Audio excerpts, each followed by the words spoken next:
Hello everyone! Welcome ulit dito sa aking channel and i-share ko lang sa inyo yung isang naging experience ko sa GCash. So natrap ako sa GCash and sana hindi ko talaga sinubukan na umutang na rin sa GCash. And alam nyo kasi kapag meron kayong offer o may offer sa inyo ang GCash G-Loan, at nakita nila or kunwari sa first try nyo sa kanila na umutang sa GCash G-Loan, tapos lagi kayong nagbabayad on or before yung due date, mag-offer ng loan at tataasan talaga nila yung credit limit nyo. So sa akin, umabot ng 100,000 pesos yung credit limit ko nga sa GCash G-Loan.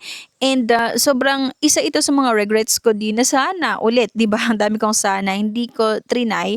So nung time kasi na yon is meron pa naman kami talagang cash, may cash naman kami na nakadeposit sa co-op. Kaya lang kasi ang sa akin nung time na nagpapagawa kami ng nag-start kami ng aming business maliban sa ibang mga trinay namin kasi gusto namin na maging perfect lahat. Sabi namin hindi muna kami mag-withdraw sa co-op, then kung ano yung mga available na pwede naming mautangan, doon kami mag-try na umutang. Tapos yun yung gagamitin namin or papaikutin namin sa aming negosyo, then babayaran namin. Kaya lang kasi itong GCash G-Loan, okay naman talaga siya. Kaya lang ang problema nga mga ka-interview, talagang mag-offer sila ng mag-offer sa'yo hanggang sa parang maiengganyo ka na lang na medyo mababa naman yung interest o naman yung terms na ino-offer nila, monthly naman magbabayad kaya pwede, sige dito na lang. Mag-try na lang dito. Kapag merong pangailangan or yung mga gusto mo lang bilhin, sige pwedeng i-try sa GCash G-Loan kasi mabilis yung process nila pagka ni-request mo lang kasi nga kung mataas credit limit mo or meron ka pa namang hindi nagagamit dun sa credit limit mo dun sa GCash G-Loan, napakadali lang talaga mag-try din sa kanila. I-request mo lang, ipapadala din nila agad yung pera doon sa GCash account mo. So, isa ito sa mga regrets ko din na sana hindi ko ginawa at sana hindi nyo din gagawin to ha. Kasi sa akin, nag-try lang ako ng isa na kung saan meron akong monthly na binabayaran na 1,900, ganyan. So sabi ko, ay madali lang to kasi 9 months, pwede ko pang i-full na bayaran. Then, itong si GCash kasi, kapag umutang ka sa kanila, kahit hindi mo pa due date or kung gusto mo nang i-full agad-agad, kahit 9 months yung terms mo, kapag 2 months gusto mong mag-full or i-full mo na bayaran yung utang mo sa kanila, meron kang cashback na nakukuha. So, ganun yung nakakapag-engganyo sa akin. Parang na-attract ako doon sa feature na meron itong GCash G-Loan, which is okay naman talaga.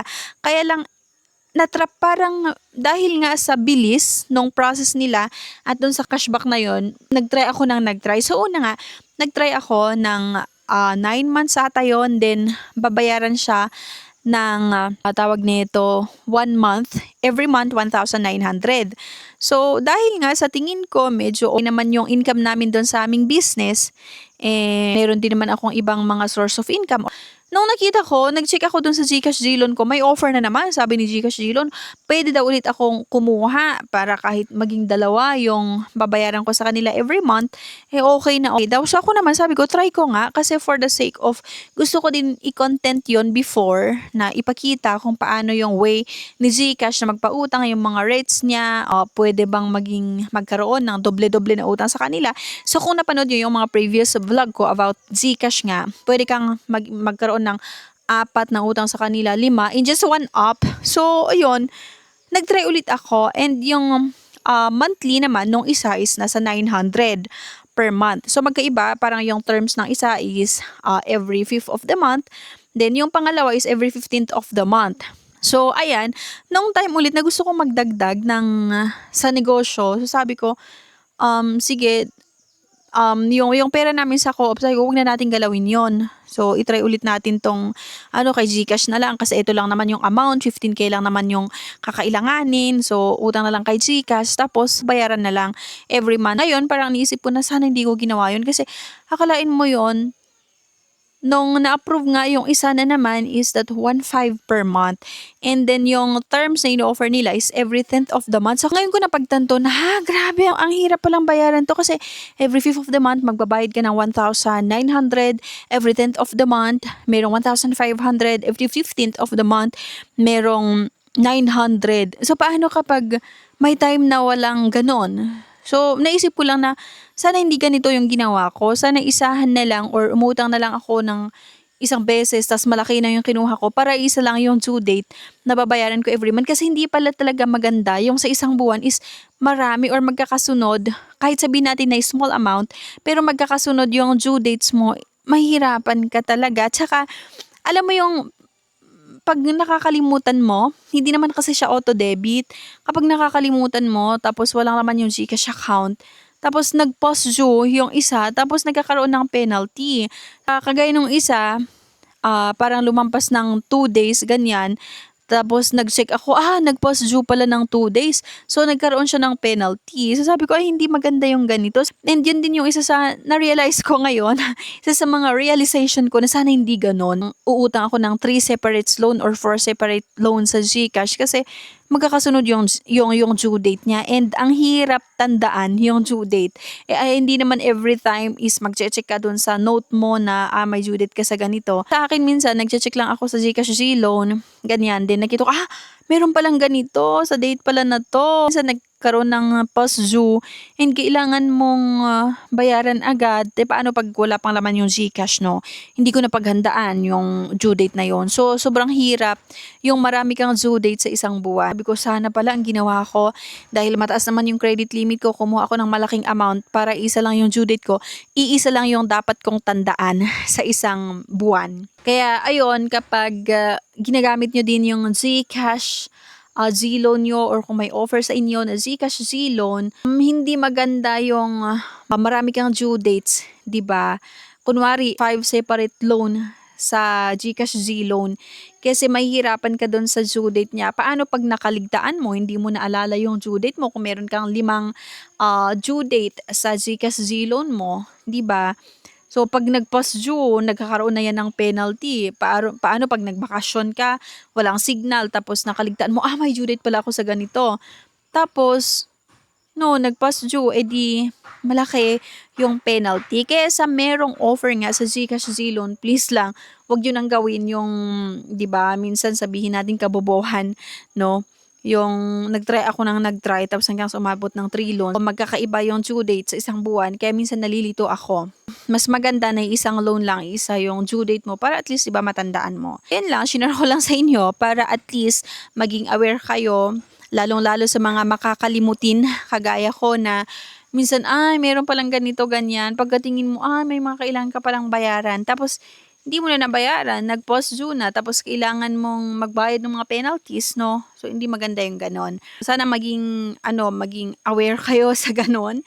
Kasi may mga nababasa din ako sa Reddit, like sabi nila, yun nga, pwedeng magdoble-doble ng utang sa GCash, pwedeng umutang ka, tapos kapag meron ka pang natitira, pwede mong i-withdraw ulit sa GCash G-Loan, and then, kunwari, nabusan ka, pwede pa rin hanggat meron kang credit limit, which is totoo naman. Ang problema, yung due date mo. Paano kung meron kang 6 o 10 GCash G-Loan? Dahil sa kagagamit mo, kahit sabihin natin 500 per due date.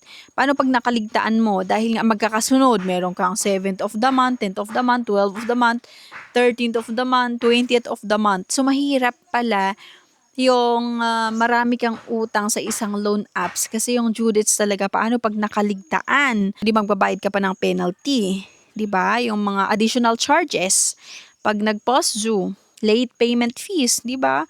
Kaya mahirap yung ganon. Mas maganda kung meron kayong GCash G-Loan at sa tingin mo may panggagamitan ka talaga, edi kuha ka ng malaki, isang beses ka lang magbabayad sa isang buwan. At least isang due date lang yung kailangan mong tandaan. So, yun lang. Shinare ko lang sa inyo. And regrets ko din yun. Diba? Ang dami kong regrets, no? And yun, kailangan na rin talaga natin na maging wise sa pag-handle ng ating pera. Kailangan nating maging wise nga pagdating sa mga utang. Huwag tayong utang ng utang kung hindi naman kinakailangan. And isa na rin sa naisip ko, sana nag-withdraw na lang kami. Tinatamad din ako kasi kailangan pang pumunta doon sa office ni Co-op para mag-withdraw. Sabi ko, sana nag-withdraw na lang ako, di wala pa akong binabayaran na penalty. Mas maganda yung kahit medyo hindi agad-agad nasosolusyonan yung gusto mong mangyari. Like, gusto mong mag-business ng ganito, tapos inutang mo. Okay lang din naman kung talagang super ganda nung flow ng business.